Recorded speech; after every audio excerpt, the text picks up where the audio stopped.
जश्न यौम आज़ादी यानी 15 अगस्त मुरादाबाद के लालबाग रोड स्थित मोती महल शादी हॉल में जमीयत उलेमा शहर मुरादाबाद की ओर से 15 अगस्त 2024 को मौलाना सैयद असद रशीदी और मुरादाबाद की सांसद रुचि वीरा ने संयुक्त रूप से कौमी परचम रोहण किया और कौमी तराना पढ़ा गया। इस मौके पर जमीयत के अलावा मुरादाबाद के सभी समाज के गणमान्य नागरिक मौजूद रहे।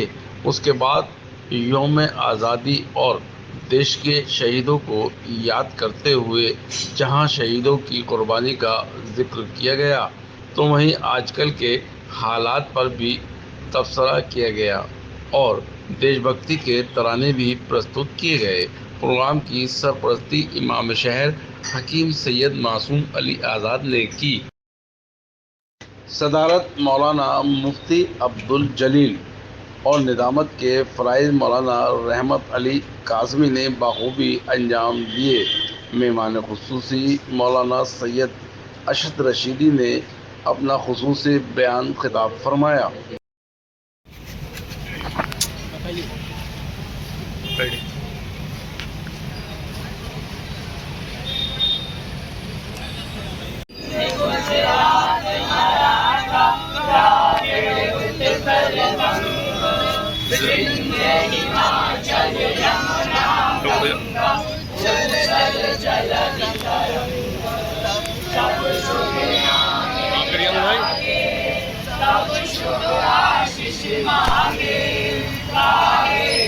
क्या क्या मंगलदायक जय हे भारत भाग्य विधाता जय हे जय हे जय हे जय जय जय हे भारत माता की जय हो। आप लोग ऊपर पीछे ऊपर चलो पीछे वाले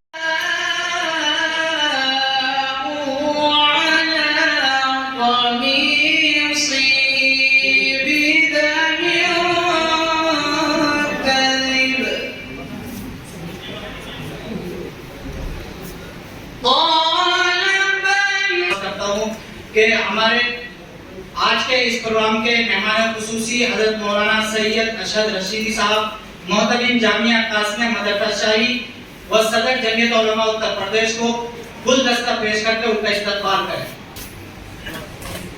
के मौजूदा सांसद आज के हमारे मेहमान खुसूसी गुलदस्ता पेश करके उनका स्वागत करें। आप हजरात से दरखास्त है ताली बजाएं। आप हजरात आज के हमारे हर प्रोग्राम में शामिल होने वाले अर्जुल अजीज जनाब आदित्य कुमार एडवोकेट साहब उन्हें गुलदस्ता पेश करके उनका इस्तकबाल। वतन की खाक जरा एड़ियां रगड़ने दे, मुझे यकीन है पानी यहीं से निकलेगा। मेरे दोस्तों, अब मैं इस प्रोग्राम को आगे बढ़ाते हुए हमारे दरमियान में तशरीफ फरमा मौजूदा सांसद मोहतरमा रुचि वीरा, मैं उनका इस्तकबाल और शुक्रिया अदा करता हूं कि इतना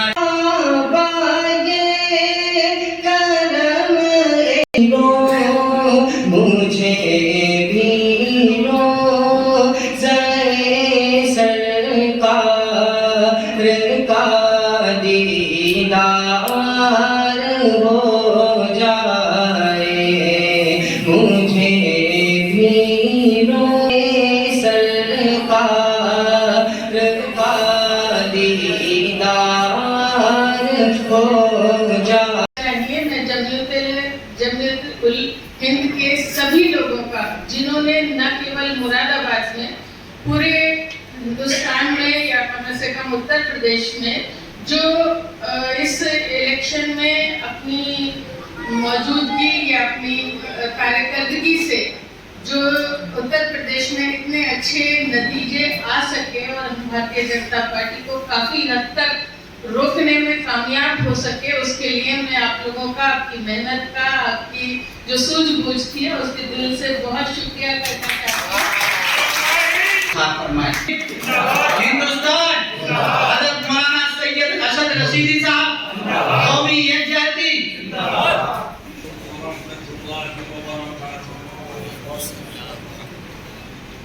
अल्हम्दुलिल्लाहि रब्बिल आलमीन वस्सलातु वस्सलामु अला सय्यिदिना शरीफ है। मैं उनको दिल की गहराइयों से आज़ादी की मुबारकबाद पेश करता हूँ। हमारी कॉन्स्टिट्यूंसी की एमपी हमारी इस दावत पर यहाँ आ गई और आपके सामने मौजूद हैं। मैं अपनी तरफ से और जमयत की तरफ से इनका शुक्रिया भी अदा करता हूँ और इनको मुबारकबाद भी पेश करता हूँ। एमपी साहिबा से एक दरख्वास्त करना चाहते हैं और वो दरख्वास्त ये है कि आप मुस्तकिल तौर पर एक रिहाइश गाह शहर में अपने लिए बनाएं जहां आप कौम की खिदमत के लिए ज्यादा से ज्यादा वक्त देने के लिए तैयार रहें। जिस कौम ने आपको पार्लियामेंट में आज पहुंचाया है, याद रखिए आपकी खिदमत के सिले में वो आगे भी आपको इंशाअल्लाह तरक्की की राहों तक पहुंचा करके दम देंगे। लेकिन आपका किरदार, आपके मामलात जब तक कौम के साथ नहीं होंगे और आप हर मौके पर हर दुख सुख में उनके साथ खड़ी नहीं होंगी, उस वक्त तक मुस्तकबिल रोशन नहीं होगा। इसलिए हर महीने चंद दिन आप खास कीजिए कि मैं शहर में रहूंगी, फला जगह रहूंगी, किसी को जरूरत हो मेरे पास आए, मैं जहाँ तक हो सके उसकी मदद, उसकी जो मदद कर सकती हैं वो करिए। इसका सिला आपको यहाँ पर नहीं मिलेगा, इसका सिला आपको आखिरत में मिलेगा। वहाँ से दवाना अल्हम्दुलिल्लाह।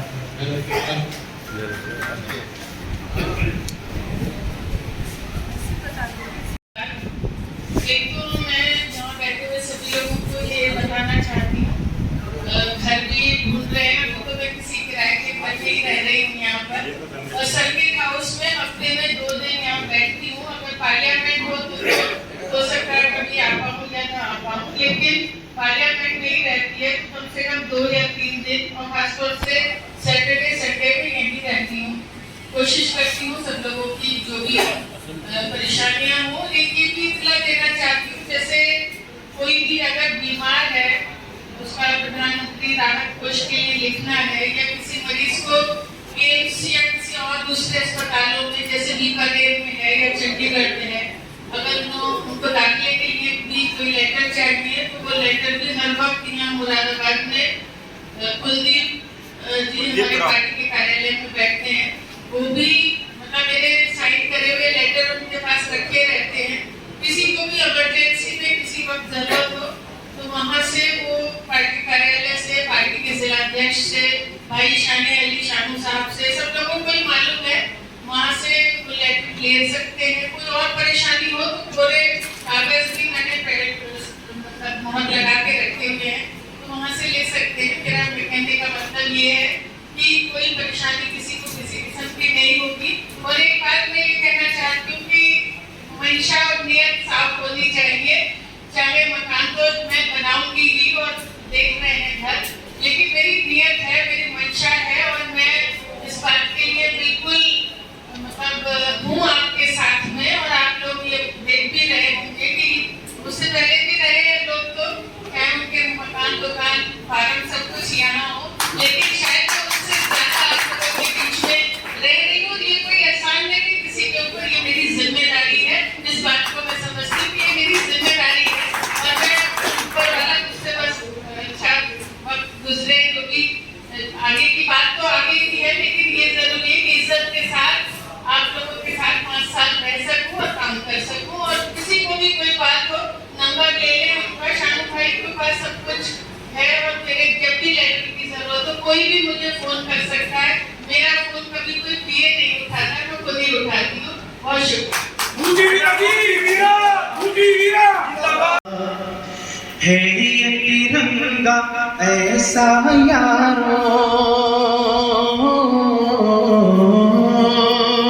है ये तिरंगा ऐसा यारो, सबके दिल को लुभाता है, ऐसा जलवा दिखाता है।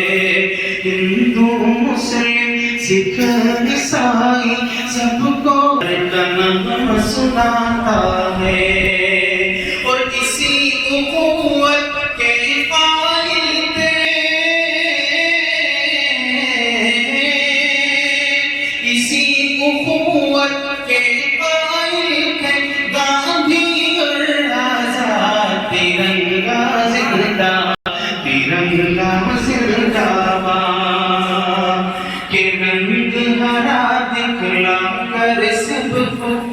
हरियाली दिखलाता है, खुशहाली बतलाता है। सुल्फ से कुर्बानी का जज्बा रग रग में भड़काता है, खूने दिल गरमाता है। और इसकी सफेदी अमन के हक में,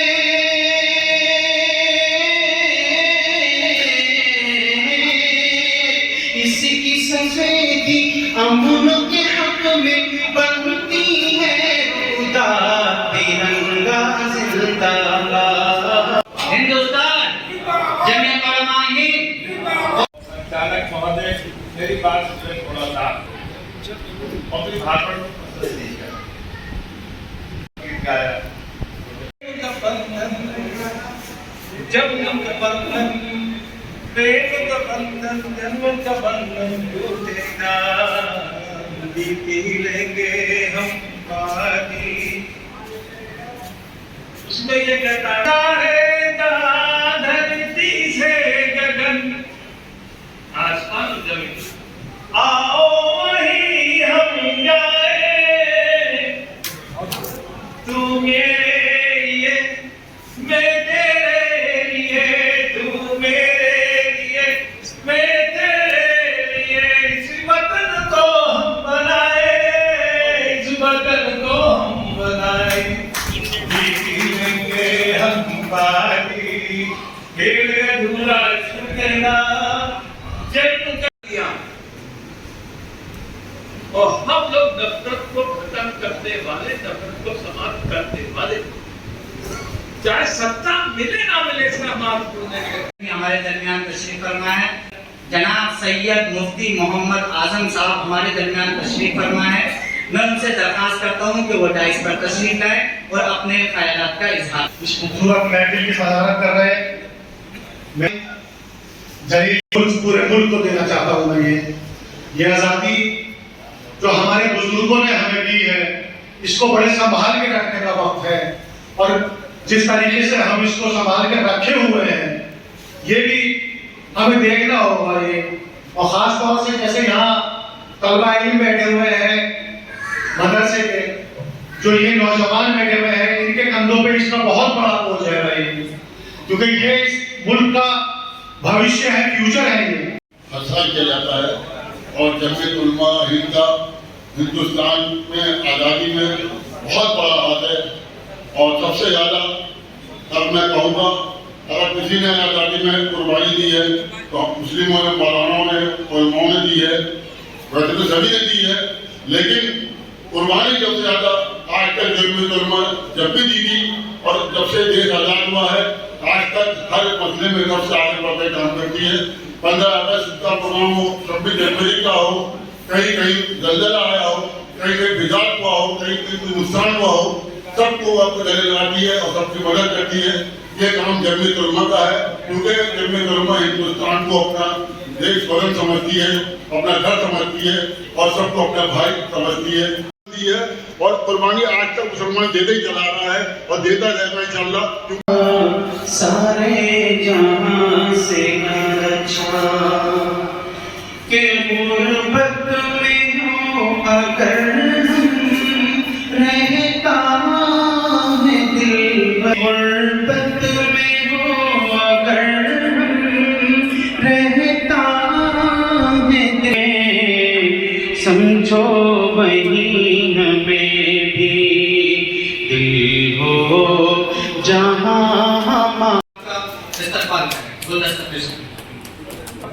मैं दोस्तों,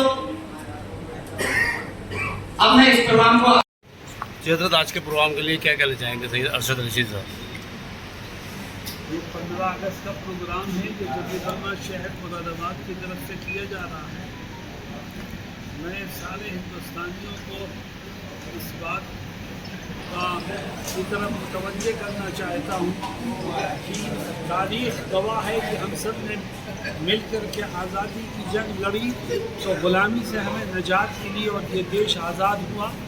इसी तरह अगर हम आगे भी मिलजुल करके रहेंगे तो देश तरक्की करेगा और नफ़रत की दीवारें टूटेंगी और हम आगे बढ़ेंगे आज के दिन का सबसे अहम पैगाम यही है कि प्यार और मोहब्बत उल्फत के साथ मजहब से ऊपर उठ करके इस देश में रहने वालों को अपने मुस्तक़बिल को संवारने की कोशिश करनी चाहिए। उलेमा इकराम के जो कुर्बानियाँ दी, शहादत की, उनके बारे में कुछ कहना चाहेंगे?